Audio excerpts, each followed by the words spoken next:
de députés et sénateurs, vous avez un rôle à jouer pour aider à corriger les excès du passé. Vous les collègues du Grand qui quittez les groupes armés, je vais le dire.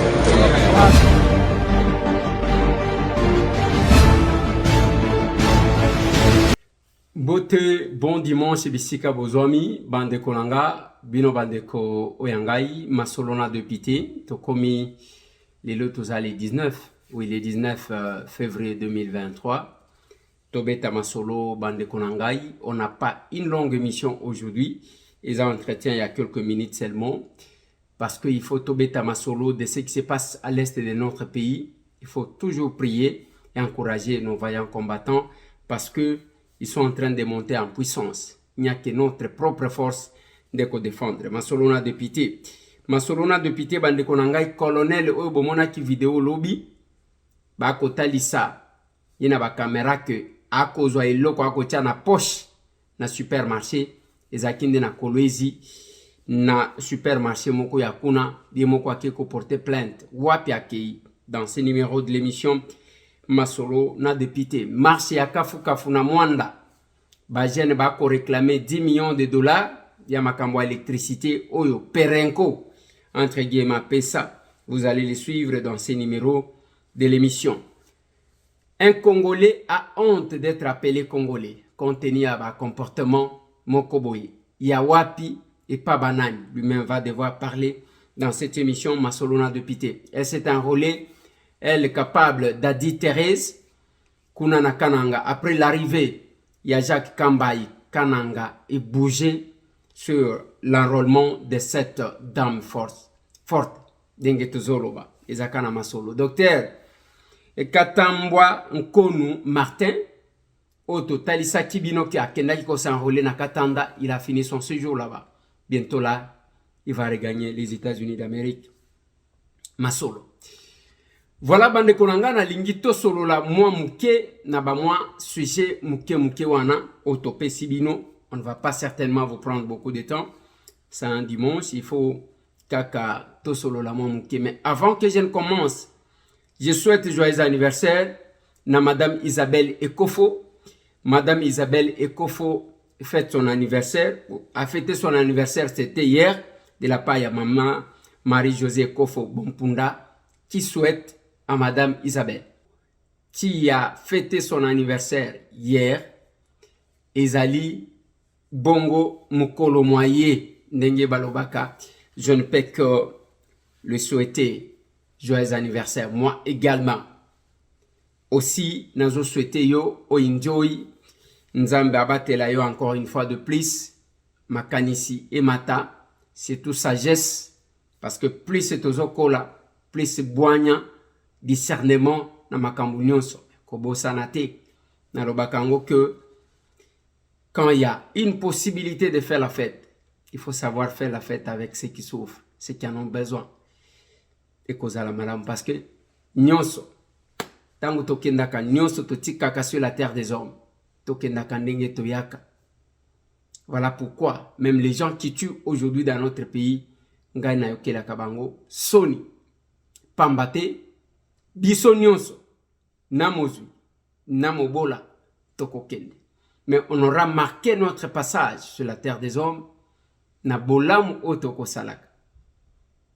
Et bolamu mingi na yebisaka batu, quand vous traversez la frontière, kosale la membre à famille est ordinaire. Mais tant ozo sale la muto auprès de qui ozo la retorte,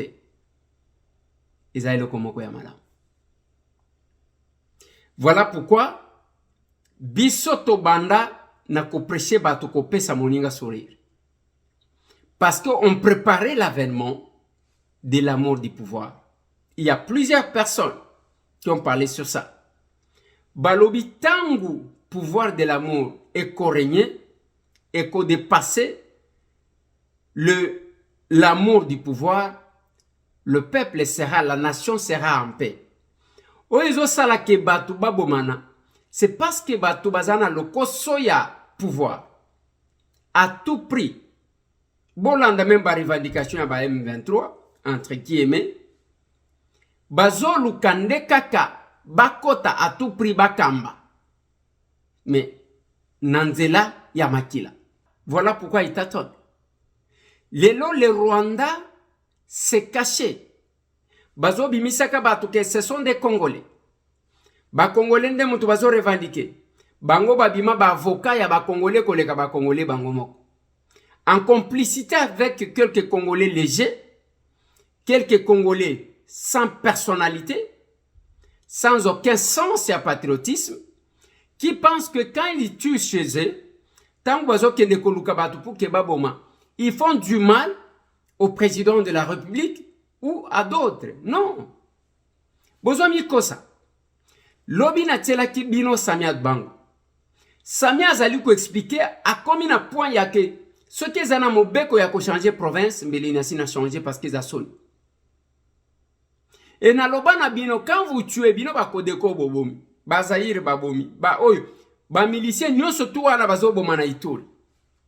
Ceux qui tuent à l'est, bozo boma balou bate parce que balou ba ils sont là au centre. Bien que ba plan ya délocalisation et insécurité zali, mais faut ko eba ke wana so okokoma isika moko okozanga place à kobime. Et on vous manipule. Vous avez eu même le courage d'entrer en contact avec les Rwandais qui se cachent derrière l'M23. Boya Ao. Je l'ai dit. Tangu nga na zo information, tangu balobi na bino, bo banda ko boma kuna comme ça biso to ko profiter to ya tokot. Bozo koti sabanguna. Mais retenez, après ba nyonso to wana bozo sal. Vous entendez ce que les Rwandais disent aujourd'hui. Oh voilà, mboka na biso bakatango mabe, tozana mabele à récupérer, ainsi de suite. Et vous allez porter les sangs. Dans l'histoire du Congo, il y a bato ba mekako jouer na banguna pona kozwa mabele à Congo. Et éternellement, au kozalaka maudit, et aussi il y aura des sanctions sévères contre vous et contre votre progéniture. Et là qu'on a naïbi. Les Rwandais Zomekanzoto, il n'arrivera jamais à ça. Tozana binoa. Bako komaka esika wanate. Pourquoi j'ai dit ça? Bako kati kore sur makambwango, s'il y avait la complicité, il y a peuple. Oyo bazana est. Il y a liboso ya kote le melabango, c'est cette population-là. C'est ce peuple-là, je me parle en termes du peuple. Ba marche combien ba sali na Goma? Ba marche combien ba sali na Butembo na Beni? Sans kobanga batouan. Eza kotalisa que quelle que soit la distance qui nous sépare de Kinshasa, biso tokotika laka kokomaka ba Rwandais te. Et comment ils vont faire? Ces gens-là sont venus depuis des décennies. Bazo bomaka ba chef coutumier pour ko remplacer. Bazo bomaka après ba yeko bimisa non, ezana peuple tutsi ba congolais, bazo bomakuna. Mais ce qui n'est mon antime, alors la kabane Congo, qui était même au Congo Brazzaville, Nangola, Toyoka kate, batuko sagité, batuko sala so ki nengenini. Lelo tozana babemba na Congo, babemba bazana Zambie, ba Congo bazana Angola, bazana Brazzaville. Maintenant, qui doit revendiquer quoi? Awa batutsi la difficulté qu'il y a. Ezande que bazane sika mon côté oyo yake batutsi bazalaka awa na Congo munoko na bango na Congo ezalaka boy. C'est la difficulté. C'est la difficulté. On a cherché à imposer ça. Quand les chefs de l'État arrivent, alobi wana ke banyamulenge bazaba congolais. Lengana lingina loba boye. Banyamulenge bazali ba congolais. Ba Congolais ba yinaye. Mais dans cette vidéo, il a expliqué comment batu bako kati kozwa nationalité. Batu wana bavanda des générations et des générations. Ezali lokola bino awa. Ovandi na mboka bapaya oyo. Ozwi nationalité, bakomi koboyela bino parce que bouta Afrique. Non. Et l'Okwana Toboya Yango. Alors, ngana bengaka ba communauté ya Banyamulenge. Na yebisi bango boy. Na lobi bino bozali koloba ke baza kolakisa bino mosapi boza ba étranger. Bozwaka exemple ya bakasayen. Ngai na bakiseli bino pe exemple ya bandeko na biso Équateur. Ezala bakasayen, ezala bandeko na biso Équateur, ba régime o eleka na mboka na biso enyokola bango. Mais jamais boyoka que l'Équateur, to na Kasai, bato ba memi mandoki babundisa ekolo. Donc bokeba na likambo oyo nazali koyoka colonel ya mapinga bazali kolongwa na armée nationale bakende exil pour baya ko attaquer Congo. Soki bosali ndenge wana botiki bandeko na bino basala ndenge wana, alors wana bokopesa raison na batoyo batlakisaka bino misapi ke bozali ba Congolais te.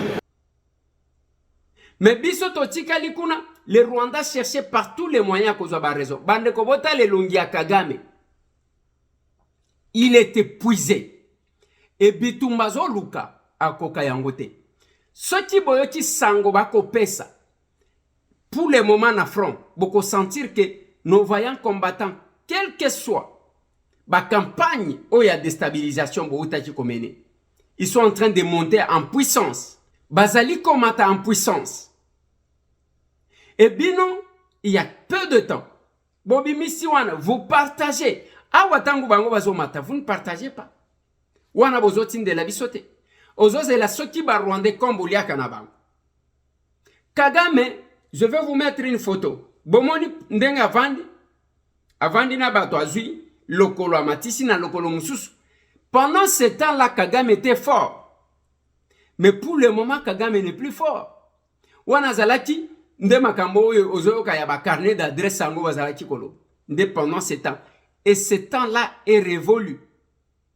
Et Kagame, si vous le regardez son visage, vous regardez visage et moko ya mutoazo kende. Tout ce qu'il fait, ce sont des agitations. Et l'agitation, on est au bangi, c'est oyo baza na makila Congo te, qui sont en train de relayer ba message na bango. Ngai na sina lobby plus d'une fois. Kotinde la kangai ba message ya batu wana te. Je ne suis pas le canal par lequel vous allez faire passer votre manipulation.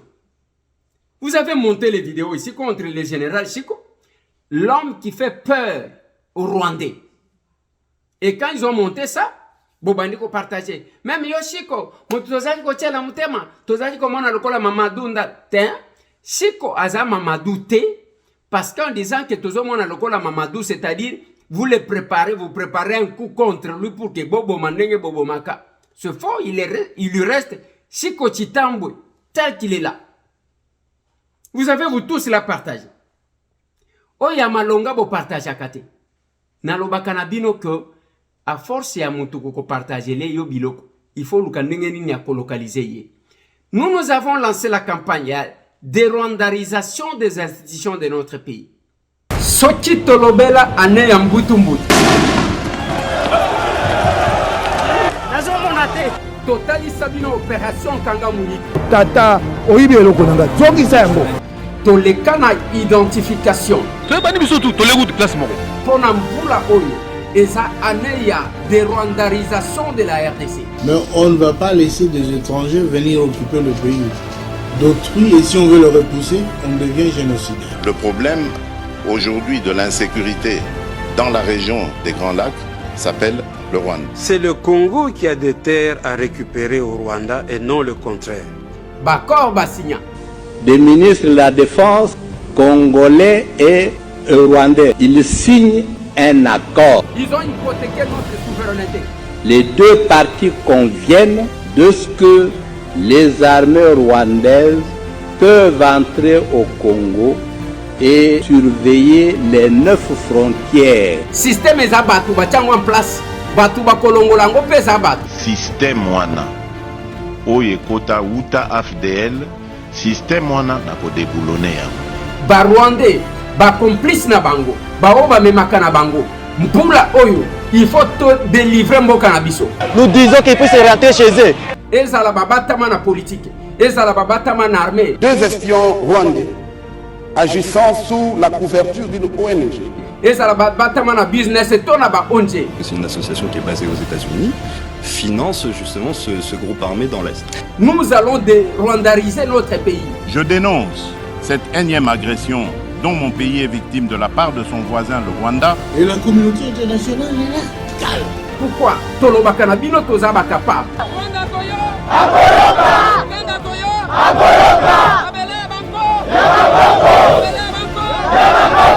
Opération de rwandarisation de la RDC.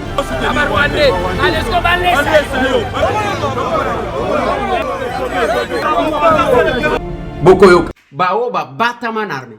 Na la police, na service de sécurité, même na classe politique, nous devons tout faire pour nous kobimisa bango na poisse. Ils ont commencé à fuir l'un après l'autre. Parce qu'ils ont senti que les Congolais va comme côté. On doit enlever la divergence. Il y a entre biso. Tobo sana divergence entre biso. Namoni un Congolais mouté mezo soukaye. Azolobela makambo poto ndenge bazaki kozwa batu na ndenge poto ekomi. Je vais demander à la régie de me mettre ce Congolais qui regrette. Alors, bande qu'on appelle si nombote, mingi na tonga lelo. Mais elo kana ina lo babo e bibi sole tozaki kala na mboka. Tango tozomona moto poto ai witi poto ai Kinshasa. To benga bango ba kalaka, ba évoluer, ba to mayele. Oka moto ya iba français bila iba logique moko boye cartésienne. Moto ya boigna. Mais poto ya lelo pourquoi ba to ba komi ba zoba boye? Pona nini poto ya lelo e komi ya soni? Oyo bandeko na biso ba Congolais bozo sala na poto. Ko bunda na train. Ko swana na train. Yo mobali o bengela ndeko no ya mwasi mbila parce que azana mukanda te. Yo ndeko mwasi ko luka ndeko mwasi mususu po bozo swana soki barando ke ko bundisa ina si a immeuble na ye. Sachant que batuna immeuble wana bazali pe ba vanda bazana droit ya tranquillité. Pona nini biso ba Congolais to komi na busenzi boye. Si ko tango ba koloba ke batu ba bebe si poto ezali bangulu oyo bazo wita na Turquie o bazo wita na Grèce bokoloba bazo finga batu bangulu et puis nga pela lingaka yango te ko benga mutungulu po poto eza ya mutu te. Mais boye na mboka batu bobandi kuvanda balobaka nini na bokoko na biso soki na mboko kuti batu bako bina na lokolo ya mwasi bina lokwa bango tala mindele ndenge bazalaka ordonné mundele na transport akoloba te po ebiki ya ko déranger muninga na ye. Mundele na transport alobaka malemba ganga kate yo pe zala bongo mundele soki na poste caf partout akosala mulongo yo pe sala mulongo comportement nini atana administration ke soko monika Congolo ko yuka soko ganga koloba zo batiki batu baza wana ko soit te komi peuple ya soni.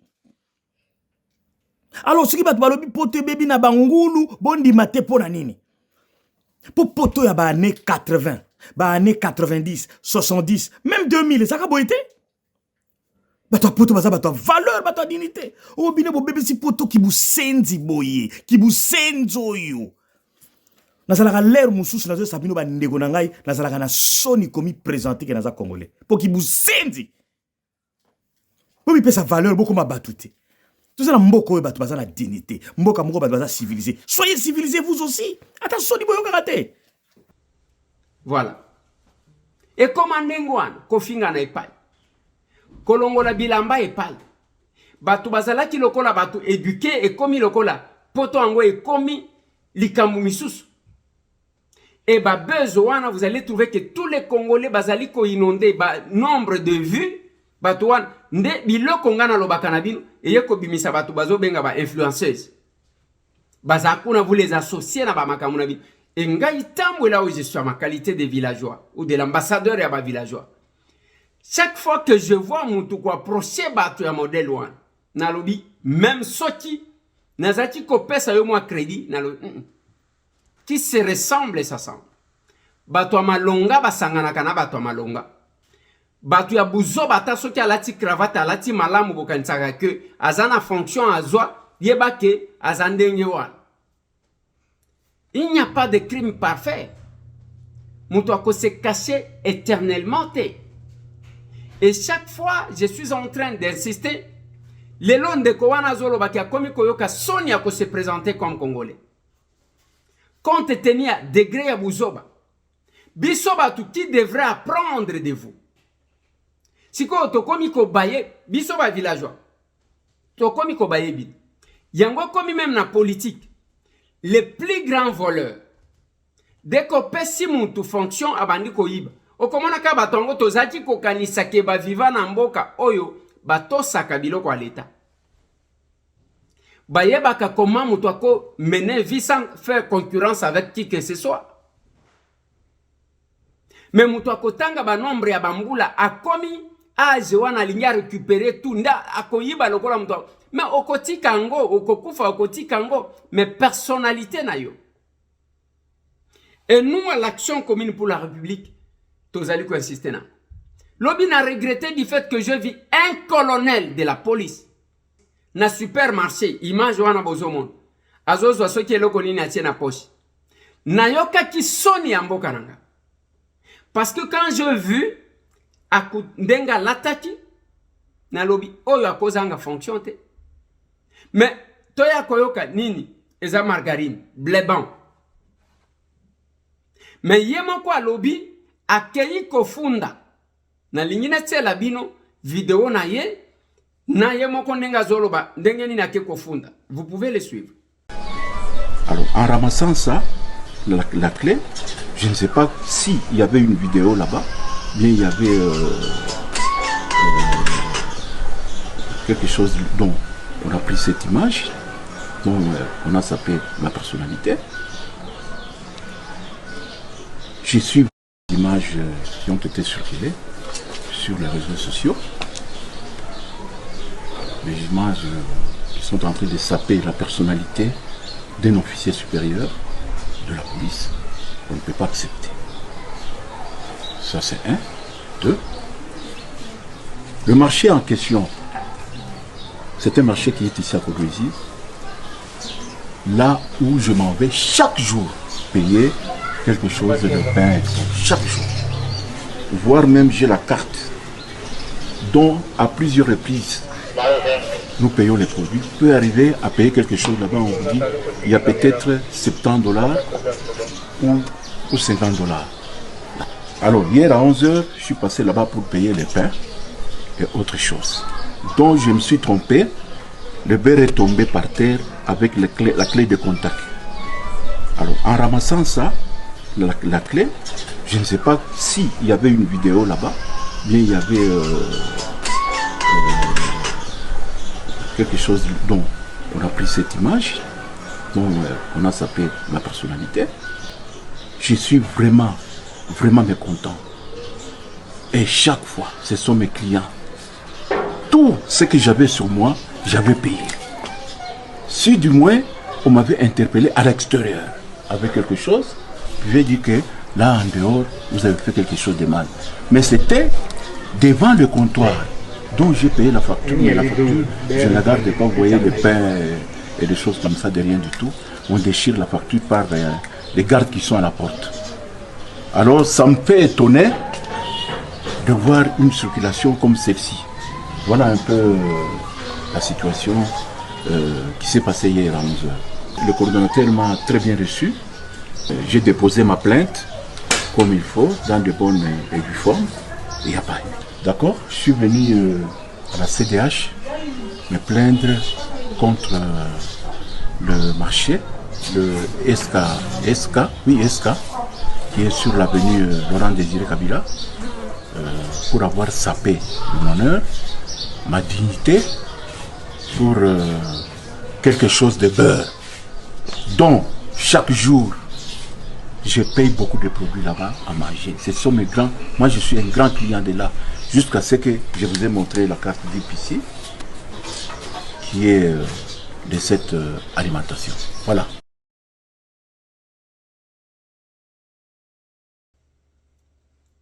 Voilà. Ce que moi, je n'ai pas compris. Quand votre honneur est agité na mépris modèle loin, ce qui est bien le côté, ok, nous pouvons fonder na droit de l'homme. Il y a la justice, mon colonel. Mon colonel, droit de l'homme et la justice te. Ba défenseur ya droit de l'homme ba ko katela mutu etumbu te. Boni olio kende ko funda place ya ke soti makambu balobi eza yango te bakoki ke ko dédommager yo. Ok ko ken na bureau ya droit.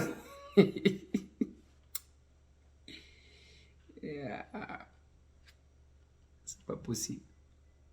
Bon, na évité. Nani a conseillé ye? Oyo azana ye, aza avocat na ye ou bien. Je ne comprends pas comment le colonel a koti ko choisir comme instance ya ko kende ko se plaindre bureau ya droit de l'homme. Habité. Habité. Nangonga oyo bande konanga na uti ko ebisa bino ko marche salemi na mwanda. Ba jeune bazolo bela makambu ya électrification ya cité ya mwanda. Kuna ndenge boyebi perenko azakuna. Ba ko exploiter pétrole. Il se pourrait que ba pesaka mbongo na ba notable ya mwanda.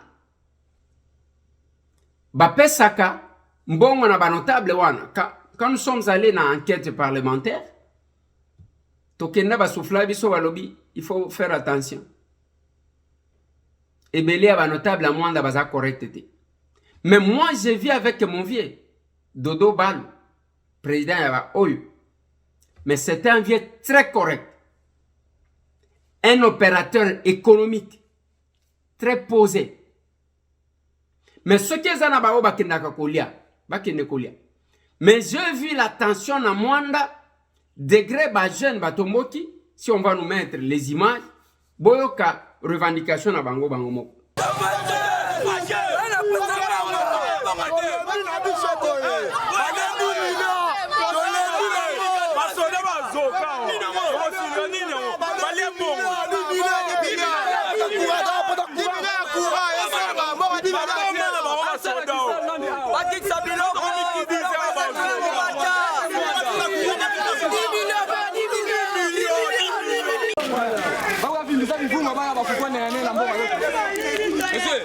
Problème la biso eza courant la biso ya mwanda eya.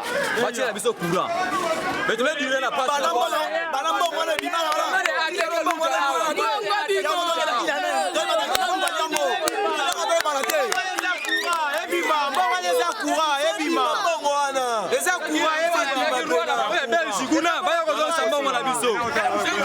Mongo tozana ngo posa 10 millions.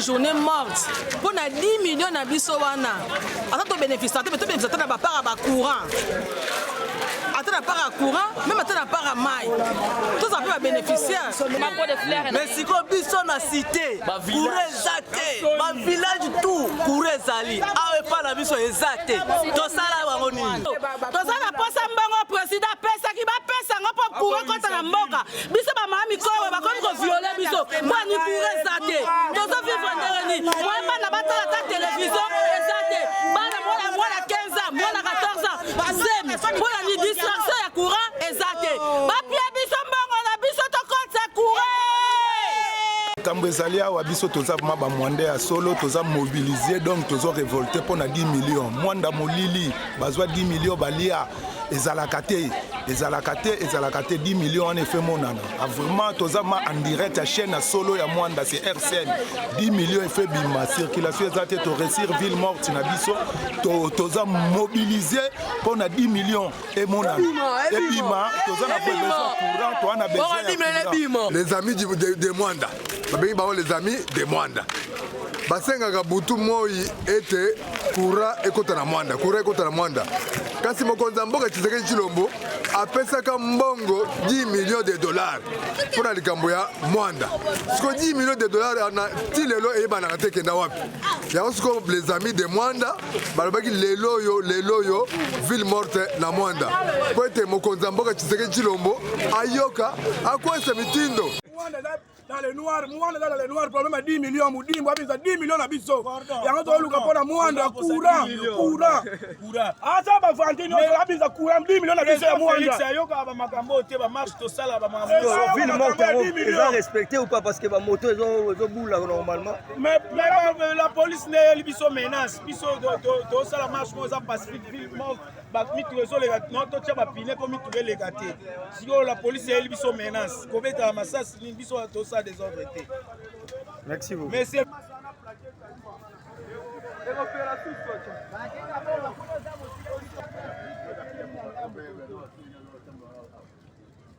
Ah, bon, mon policier a zo bon moto na fina.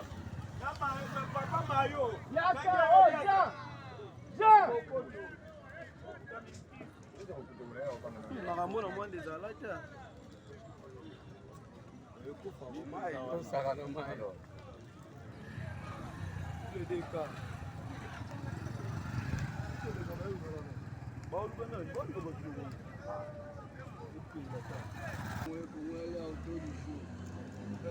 renfort ozoya kaka renfort ye on ne sait pas soki bango bapolisier na basoda baza na posa ya courant te ou comment éviter vraiment, donc c'est vraiment regrettable pour moi.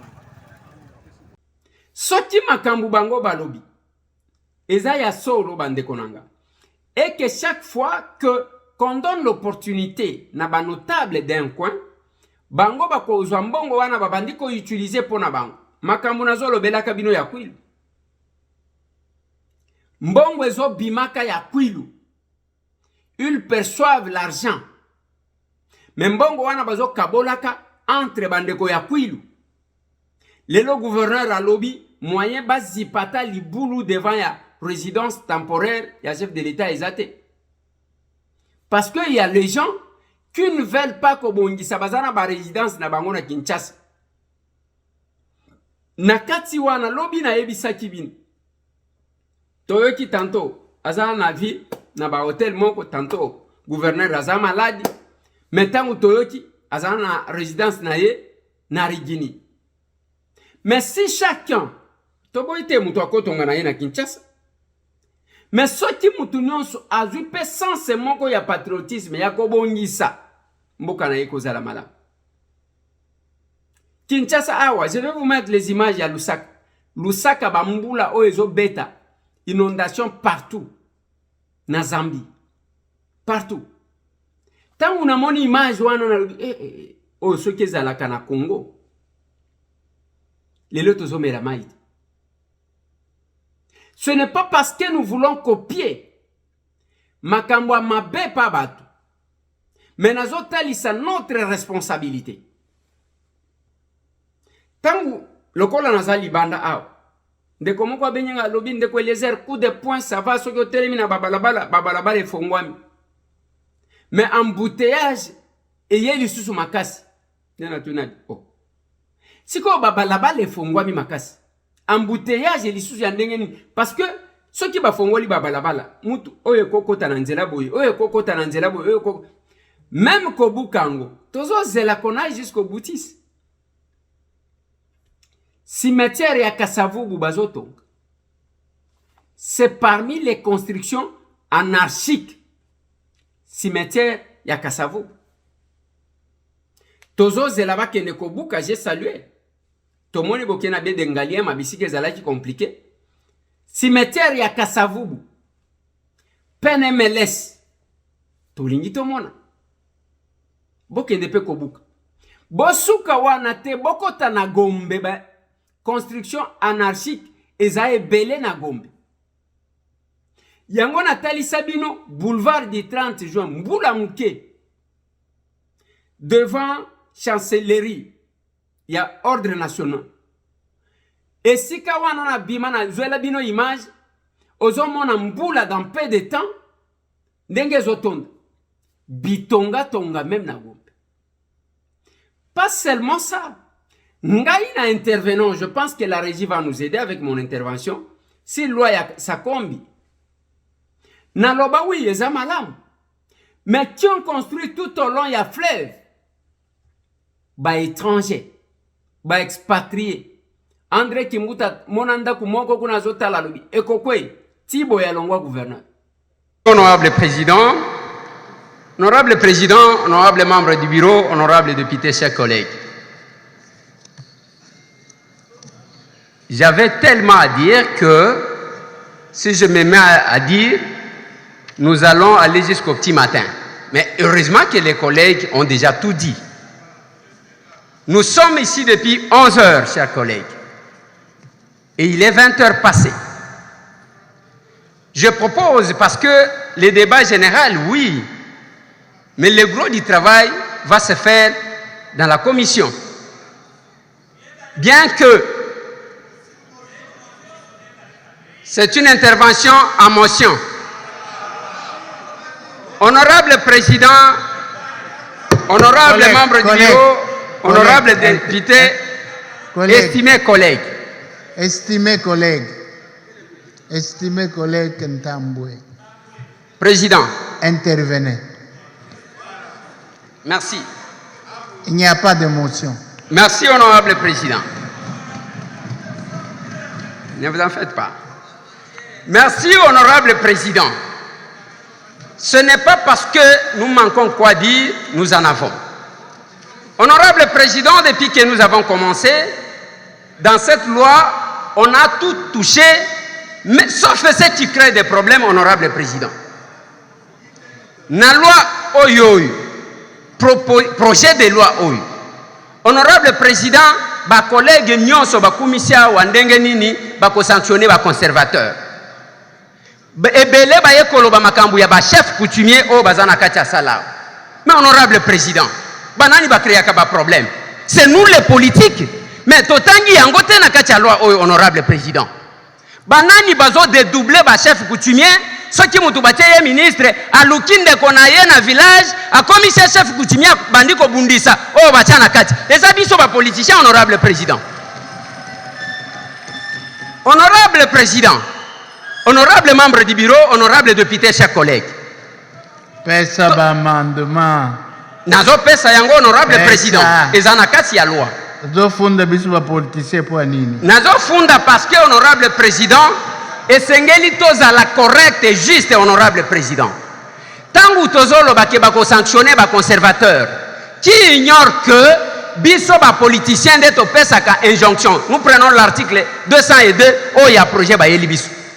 Tangu bazolo bato yebite bako sanctionner nani balobi kaka soki mutu a menacé mutu ba politicien ndenge to vandi awa il va prendre son téléphone à intimer un ordre à un conservateur qui par crainte ya kobungisa musala na ye il prend une décision honorable président.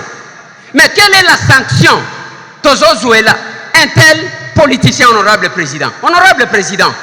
Makambu honorable président. Politicien moko aza na pouvoir sur le conservateur azate. Teko kokosela biso makambo. Honorable président. Boni boyiko. Honorable président. Hein? Je pense que okokata ba minute na ngate na oyo ngana zolo. Bango na bango bazo bebisa na ba kunci na bango. Honorable président. Honorable président. Jamais un conservateur a tikala kozala nommé par un chef coutumier. C'est le politicien qui nomme les conservateurs, honorable président. Politicien? Honorable président. C'est le ministre qui nomme les conservateurs. Otali makambu ntango ezo sala. Collègue. Honorable président. Là, vous devez être clair. Pas de confusion possible. C'est le ministre qui nomme les conservateurs. Mais il est politique? Olingo kenda obeta chobo pwana nini. Honorable président, mais le ministre est politique. Honorable président, honorable membre du bureau, honorable député, estimés collègues. Les lois qui va spolier et le quoi mutu. Okomona ba soda et paille, ba policier et paille, okoyebisanga ke conservateur ndem doit tindak. Ce qui balingi ba mabele quelque part. On commence par où? Bazui, ba pesi magistrat moko, ba pesi juge moko, ba pesi général moko, ministre moko na député moko, ba lobby, voilà quartier à sécuriser. Honorable président. Des collègues. Honorable président. Collègue Eliezer. Honorable. Collègues, faites-nous avancer. Non, faites. Je vous en prie, faites-nous avancer. Ne faites pas le procès des politiciens ici. Bon, Honorable président, nayoki ke kuna eza sensibilité, mais nazolobelelo comme sous. Collègue moko auti koloba awa. Mais heureusement ici eleki eyokani quand même. Honorable président, collègue moko alobi awa. Alobi ke to sepelika pona bazui vérification pona un expert externe. Honorable président, expert externe wana balobi to kopesa ye 1%. Ba fonctionnaire de l'État batala ka musala mikolo nyonso to futaka bango combien? Les soki tozo yemba IGF honorable président qui ignore que c'est parce que les conditions dans lesquelles batie batuana ezo permettre bango ko sala musala malam. Nous allons rester à l'étopesi ba tout business to lobby expert externe to kopesa ye 1% akobanda komatia parce que ça na posa mbongo ebele honorable président. Honorable président, na lingina bakiselo go mususu.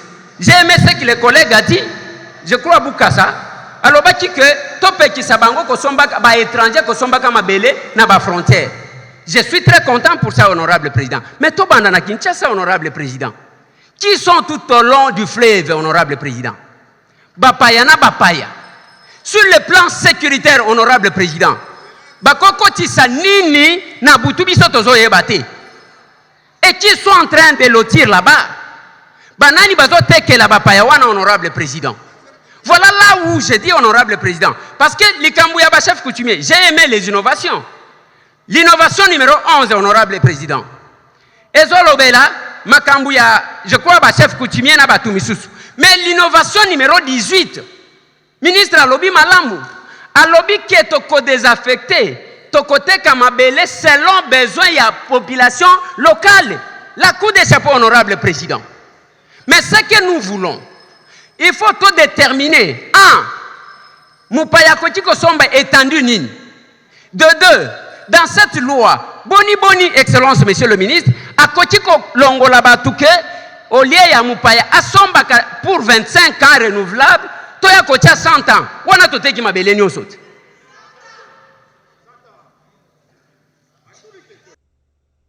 Tolingi tomona pe bazo buka. Tout au long ya fleuve, banda kunyon se tongama wana surtout ya bapaya. Parce que ça nous met en insécurité. Il faut y aller comme ça. Parce que bolobi bozo buka. Il faut tout à la bisika et belle. Mais ce qui m'étonne, c'est du fait que d'un côté bazo buka, mais de l'autre côté embouteillage, c'est-à-dire banzele bele zaya kokufa. Autant tracteur wanezo kende ko buka. Bakoti kotinda pe banzia mususu ya kufongola ka ba route secondaire. Banzela mususu ya kota boy barambleir ba juste bakoti juste compacteur koti wana tracteur koti okomona ke mituka ekobanda kokota banzela nyonso nyora passer d'embouteillage. Ya malamu to encourageak. Ya mabeto décourageak. C'était chaud. Nakana. L'enrôlement est capable d'adultérer. Wana, c'est parce que à la serre, on ne met pas la femme à la cuisine. Mettre la femme à la cuisine est zakolobanine. Kosale la bango ligue des femmes, basi bazakana makamuna bango bakende ko vanda kuna. La discrimination. Ezalakate l'action commune pour la République. Ezalakate. La femme azana place mokona mwana mobali. Bakende oyo ya makasi aleka. On met la femme dans les conditions où la femme n'a pas besoin de boka belaye. Beaucoup de partis politiques n'a pas te belé bakolia kambongo sur le dos de la femme parce que bazwa basi wana loko la marchandise, l'exploitation de la femme par la femme. Azaka kuna nous les défenseurs des droits de la femme. Biso ce que aux autres là, moi si ni ngwa sunga ye mutu acha tombwama. Zéro. La discrimination. Tocha makambo basi bazako na bakende na ligue des femmes. Non. à l'action commune pour la République. Il y a un homme capable. Sophie Kakoudi, capable. Parfaite Moutingwa, capable. Grishka, Bongo, capable. Bazana, ba fonction. On met la femme dans une position où abanda kolelate pour commander. La femme n'a pas besoin d'être favorisée. La femme a besoin d'être mise dans des conditions à se développer. Il y a une compétition comme ça, autant la chose qui a limité. Venez à l'action commune pour la République. Nous vous attendons à l'action commune pour la République. Talaba parti kakaba polémique. Je vous ai expliqué à ma compréhension ce qui est arrivé à Salomon Skadela na Kindu.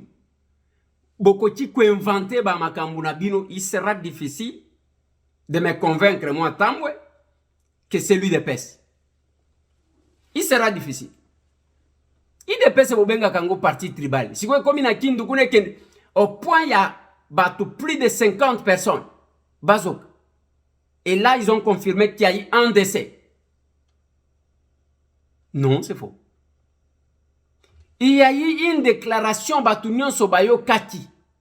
Il y a que candidature Moussou à la présidence qui est à Maniema Teba Kondima Yangote. Et à la fin, Bayati Koloba, coup sur coup. Il confond les gens de la Mongala, il confond les gens de l'Obangi avec l'Équateur, président de la République. Il y a l'Équateur, la Bandaka, il y a l'Obangi. Il confond ça. Donc, tout ça, je vous dis, le leadership doit être prononcé clairement. L'homme qui est là, d'abord, notre combat à nous tous, c'est de le chasser. Alors,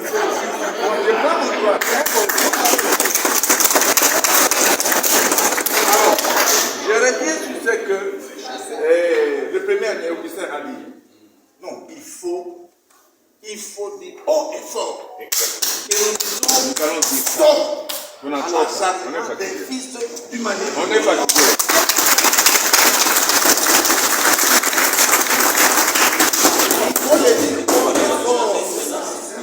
Qu'est-ce qu'il a fait?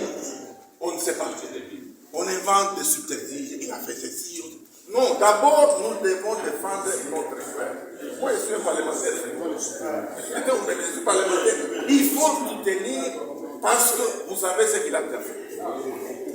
Deuxième chose, les partis politiques ne sont pas prononcés sur les candidatures. Il faut noter ça. Le Manema va encourager les candidatures des enfants du Manema à la présidence. Le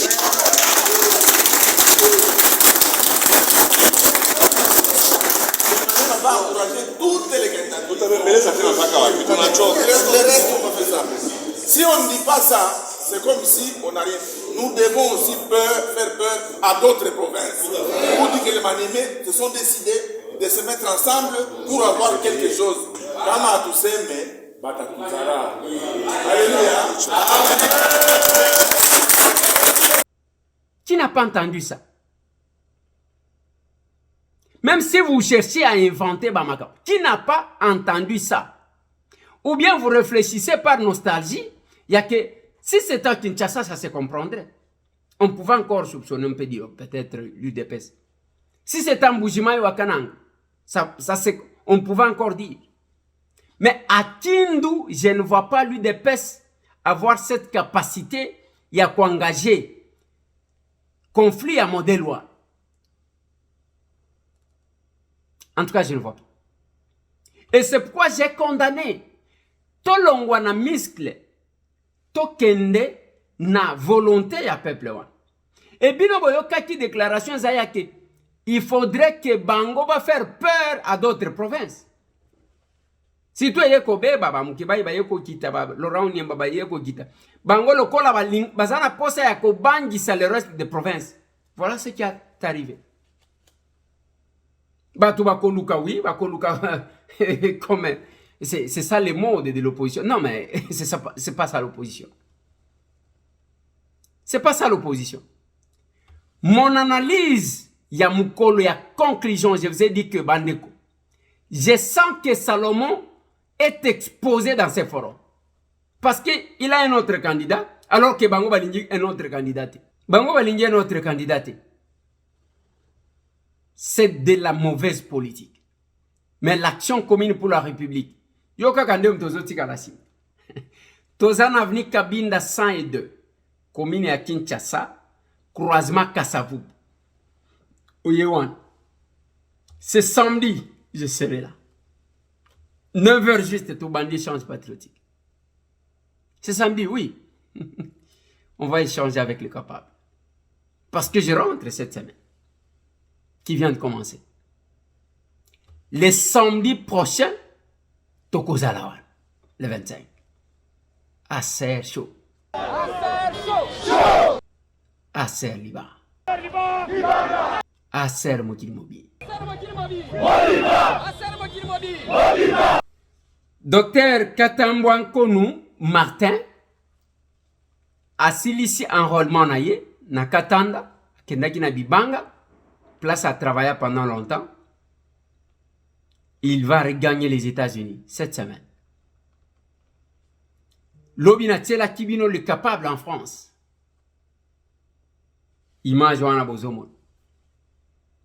Natela Kibino bao bazana Grande-Bretagne na Irlande.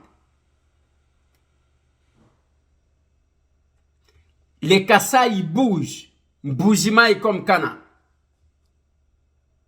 Kinshasa, il n'y a aucun parti politique qui réunit les gens régulièrement comme l'Action commune pour la République. Exacté. Ba parti belé tika la ba rencontre la ba manifestation. Allez, c'est samedi na Kabinda 102. Na commune à Kinshasa croisement Kassavou. To komona na wana. Allez. Botika la branchette. To mona.